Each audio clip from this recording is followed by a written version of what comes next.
Bullet వేగంతో సినిమాలను చేసేస్తున్నాడు ధనుష్. 2-3 సెట్స్ పై ఉండగానే మరో 3-4 లైన్లో పెట్టేస్తున్నాడు. మ్యాడెస్ డైరెక్టర్ తో క్రేజీ ప్రాజెక్ట్ ను అనౌన్స్ చేస్తున్నాడు.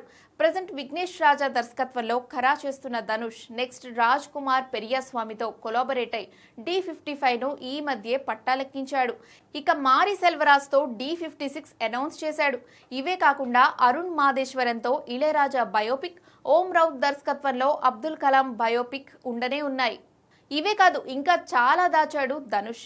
ఒక్కొక్కటి ట్రాక్ ఎక్కించబోతున్నాడు. వెట్రిమారన్తో వడా చెన్నై 2కి ఎప్పుడో గ్రీన్ సిగ్నల్ ఇచ్చిన కోలీవుడ్ స్టార్ హీరో వినోద్, లబ్బర్ పందు ఫేమ్ తమిళరాసన్ అన్న సెల్వరాఘవన్ దర్శకత్వంలో పదుపెట్టాయి 2 చేస్తున్నాడు. వీళ్లే కాదు నెల్సన్ దిలీప్ కుమార్, వెంకీ అట్లూరి, చిదంబరం, ఎలెన్ రామ్ కుమార్ ఇలా డజన్కు పైగా దర్శకులకు కమిట్మెంట్ ఇచ్చాడు ఈ స్టార్ హీరో.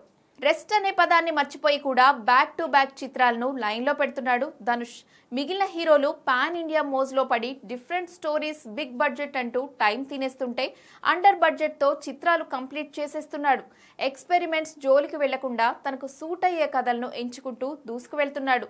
అలాగే రెమ్యూనరేషన్ రూపంలో 50 కోట్ల లోపు కావడం, తక్కువ టైంలో షూటింగ్ ఫినిష్ చేసేస్తూ ప్రొడ్యూసర్కు మనీని, దర్శకుల టైంని సేవ్ చేసేస్తున్నాడు. బయోపిక్స్ కోసం కాస్త లుక్ మార్చాల్సిన నేపథ్యంలోనే వాటిని పోస్ట్ పోన్ చేస్తూ వస్తున్న ధనుష్ త్వరలోనే వాటిని పట్టాలెక్కించనున్నాడు.